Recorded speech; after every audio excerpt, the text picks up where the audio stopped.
Christine here with the Co-Living Code, and really excited to have Peter here. He is the pioneer at Haas in San Francisco.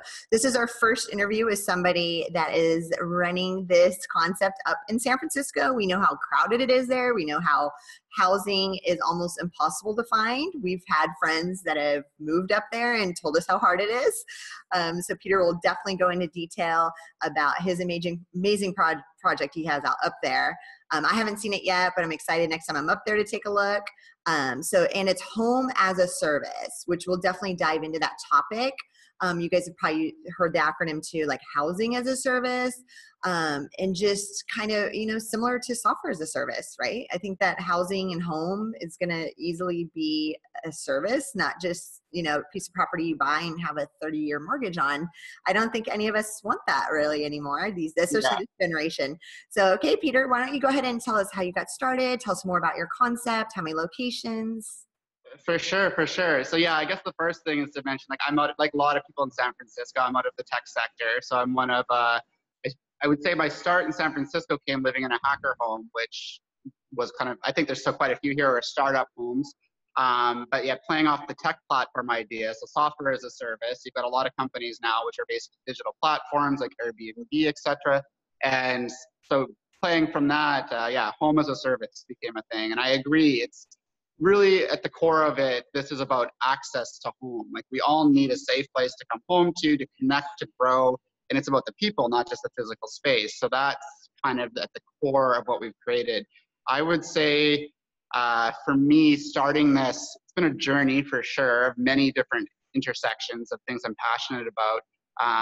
But 5 years ago, I came to San Francisco. I lived in a hacker home, and I just realized how amazing it was, the kinds of minds and people you could plug into. And that was really at the core of all of this. I think that's the amazing piece, like the way we're raised and we're supposed to live, and we all got our own space, and, we're separated.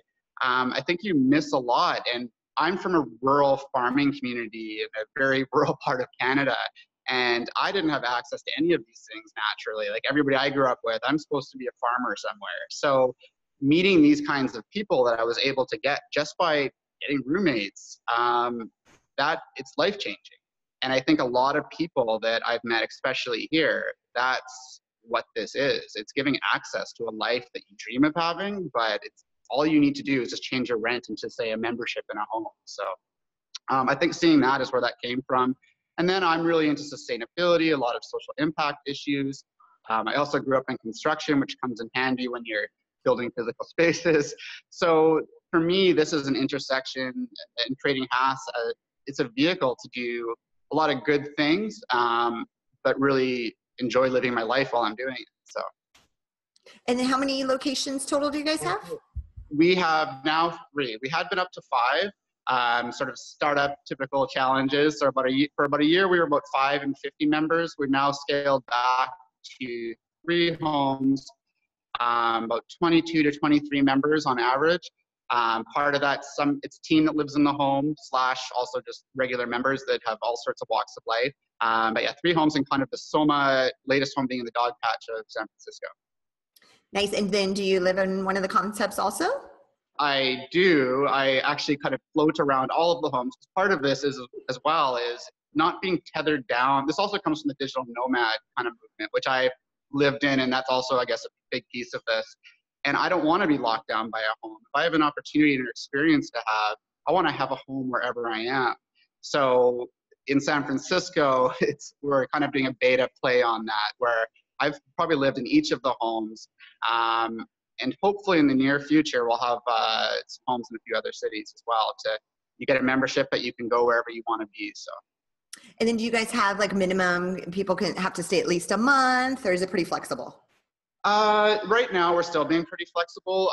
It's a month, but we're starting to move towards, we've gone from the early days just to get things going, being very Airbnb, which is, nightly at times, weekly, but that's also fraught with a lot of issues. Most cities, that's not something definitely can't do it in most cities now, and definitely not in San Francisco.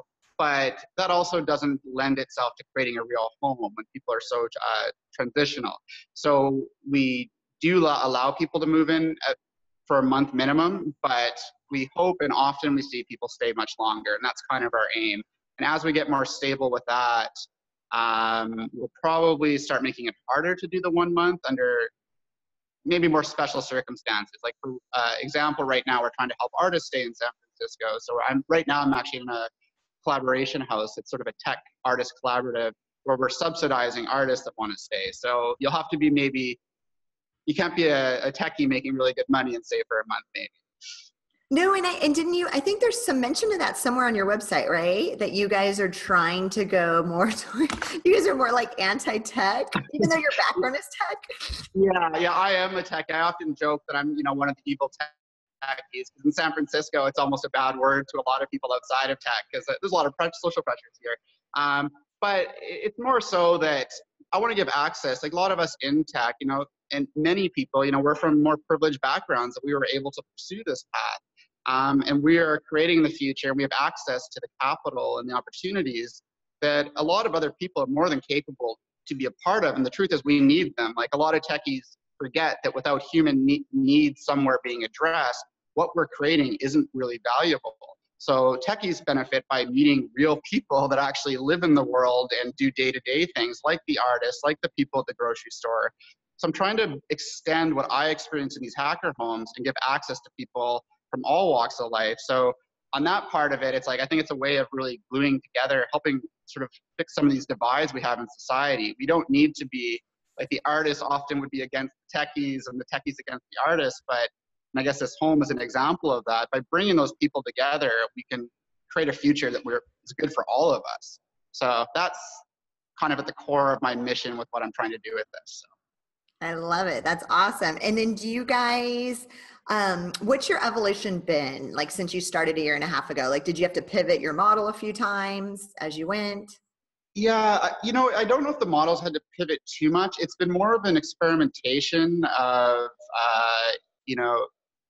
the different types of people we've got in, because I've tried to do a lot of things. I think I went a little bit too far in trying to help some people bringing them into the home, and probably wasn't ready to handle some of the challenges other people, some people have in life. So I think it's been more about learning what boundaries I have to put into place right now, in what areas. It's about focus, really. So what kind of demographics can we focus on? What kind of service can we offer right now versus what do we have to put off for the future? So the model stayed relatively the same. We probably evolved our membership guidelines and policies and experimented with different lengths and it's really building up. How do we do the sales process really, and how do we message this and bring people in? Because we're trying to change how people live. A lot of our homes, we're shared space. So it's not just living with a bunch of people and having a private room. It's like we're sharing rooms often, and we're creating different types, like, maybe they're common in Japan and maybe in hostels in Asia, but we're trying to bring some of that here because, again, from the environmental perspective, we waste way too much space. And most of us, we don't live in a city like San Francisco to sit in a private living room by ourselves all day or a private room. We need to sleep. So we provide private space that you can escape to, we call them sleep pods right now. But other than that, we're here to kind of meet and hang out and go explore the city and build ideas. So that's but it's a change. So we're slowly finding out who's going to help us drive that change and get them in here first. I love that. That's awesome. And then let's see here. Do you guys host events? And if you do you let outside people come to those events? Yes, so we do host events. It's pretty important to us to try to make sure these homes, there's collaboration across the homes. Each home has a little bit of a different vibe and type of people we try to bring in. We try to we want these homes to be, the members help create them versus us being the top down, here's what you're gonna get, here's your rules and whatnot. So we have events that are just home specific, like home dinners and stuff like that, really try to encourage that stuff. But then we have various activities either out in the city or in our homes that we invite everybody from the homes, of course, but very open to anybody. If they're open to anybody that wants to come. Often what we do is try to post invites to events that we're going to go to as a group or at our homes in the housing Facebook groups here in San Francisco, just to we want to get people in organically as much as possible. And it's the best way to find out if you want to live in a home or if, we're the right kind of people for you, is just to come hang out with us. Versus it being much more transactional, traditional business kind of process. Most definitely. And then is your co-working space, is it integrated in each home? Is it a separate area? Yeah, so a lot of the places, so one thing we're really mindful here is we try to be actually only in the luxury buildings that are in San Francisco, which often build in co-working spaces in external common areas. So you're also integrated within the building.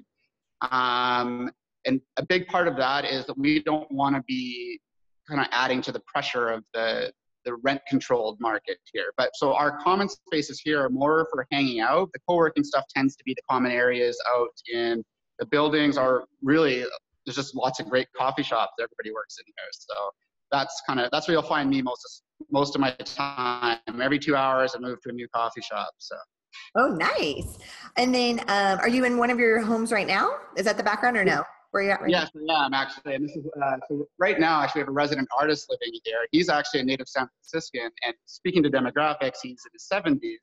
So he is using this home as basically his art salon to show his work. And then we're in a district called Dog Patch, and there's a lot of, apparently he's in the art scene more than I am, but apparently there's a lot of things going on around here, right? But a block from us is something called the Minnesota Street Art Project, which is basically the art scene center of San Francisco. So with this home, we're trying to bring those artists in. We're giving subsidized memberships to 2 artists. Then with him, and then also having the techies here so that they can meet and learn from each other and kind of create an experience around that in this home. So. And then demographics, so you said he's 70 years old? Yeah, I'm pretty sure. I haven't asked him specifically, but through my own analysis, he's about 70, yeah. So what is your range, or what's your average age of a person living, or does it just like go the spectrum? It has really gone the spectrum. So in the last year and a half, again, like it started probably more of the techie type, and we had a hard time getting women in, let's say, whereas actually about 2 months ago I had a home that was all women. So it was, we've really kind of, but again, it's trying to push towards that access and changing that demographic. So we haven't been steady at any one per se. I would just say we're really mixed. Average age right now is maybe, let's say 30. But yeah, we've got anywhere from, we've had as young as 20 to up to 70. So in the home I'm in right now, I would say actually the average age with all of that is maybe 45. The youngest being 35, so. Cool. And then where do you see the future of, or what's your plan for the future of Haas? Yeah, for sure. So right now, I think over the next year, it's really going to be taking all the learnings I've gotten over the last year and a half and the team that I have helping me run everything, and really solidifying these homes, ironing out the kinks that we have definitely experienced over time, trying to find out my view with technology and with many things is technology isn't really a threat. I think a lot of people think it is. It's a way to free up people to focus on really human intrinsic activities. So I'm going to be using the next year myself, hopefully in the background. I keep quite busy in the front end too, building up the systems to allow people to not be spending time in spreadsheets and tracking and doing stuff like that, and just focus on hanging out and having fun with members. So the next year is probably going to be mostly doing that through these 3 homes. But long term, what I'm trying to really create is a platform. I call it a digital living platform that enables people to kind of spin up these homes, not be locked onto the physical space, but I'd like to grow across San Francisco. I want to have a home back in Canada. I'm living back there at times now, so I'm hopefully in the next year opening a home there as well. One in Calgary in Western Canada and one in Vancouver. But long term, yeah, again, the idea is that you become a member and now you've got access to a home wherever you are. So, and the home being more than the physical space. So that's the big vision. So. And then I know you guys are listed on coliving.com, and I had Daniel Beck already on for an interview. He's amazing. Is that like, so what software, like, again, like I just would love like a really clean directory. Like I know he's handling the booking, but it's just like this directory that links all of them together. Do you know of anything yet, or can you develop it? I don't know if I would, I would probably not be the right developer to do it. I'm more from the product management, so I'm around ideas and building capacity. But I know what you're looking for. So I think Daniel has probably got the best thing out there right now for gluing together there's Nomad List, which I'm assuming you're familiar with. I love Nomad List. I want that. Like, that's what I would model. Like, I think would be perfect for co-living.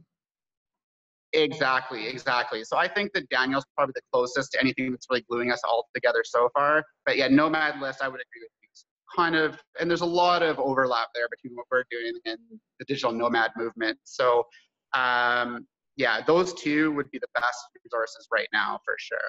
Cool. I know. And I think, just because I'm connected to so many different ones, I mean, I might just do have my developer do like a super simple directory where you just click and learn more. That's not going to be so robust, but again, I'm sure one day somebody will develop it. Yeah, I don't want to be the one. And I know Daniel's worked years on his, and we use it also for the LA property. Yeah, definitely. Yeah, for sure. So. And then last question, and this is the big one. Where do you see, Peter, the future of co-living in general? Yeah, I think, wow, I definitely think it's going to continue to grow. I think that we've already seen this, like even with companies like Airbnb, which is, I think that's kind of a precursor to making this, normalizing this, to be honest. Like in San Francisco, when I came 5 years ago, anywhere else I'd lived, like the normal average parts of the world, like there was nobody I knew that would at all consider doing Airbnb. Whereas now everybody's doing it. I think that co-living is kind of at the front of the wave. I think without something like Airbnb or even the WeWorks of the world, we probably wouldn't have had the chance to drive this towards being more mass adoption. But I think that it is going to become more normal. And really, this is a version. There's a lot of there's some videos out there that mock us how we've just invented roommates. But I think that really this is a much better version of I think that co-living becomes what roommates is now, as everybody becomes more into this mindset. It's about sharing connection versus transactional. Are you going to pay this portion of the utilities kind of thing? So I think it's got huge potential. I think that it honestly is a grassroots movement in my mindset. What I'd like to see it be, it can solve a lot of the social challenges we have in this world. If we're all more connected and understanding of each other, a lot of the things that we're suffering through right now kind of go away because people maybe start helping each other overcome some of those challenges. And I don't know, to me, what's the point of living, having money, if you don't have great relationships in your life? So, and I think this is a way to help a lot of people find that, because our social cultural construct right now, I think, prevents a lot of us from getting what we need from each other. So. Oh, and on that note, what a perfect ending, Peter. Thank you so much. We will definitely have all your contact information listed for Haas, and if anybody's in San Francisco, to look you up. And thank you again for doing this interview. I really appreciate it. Definitely. Okay, have a great day. Yeah, thank you. You too. Bye. Bye.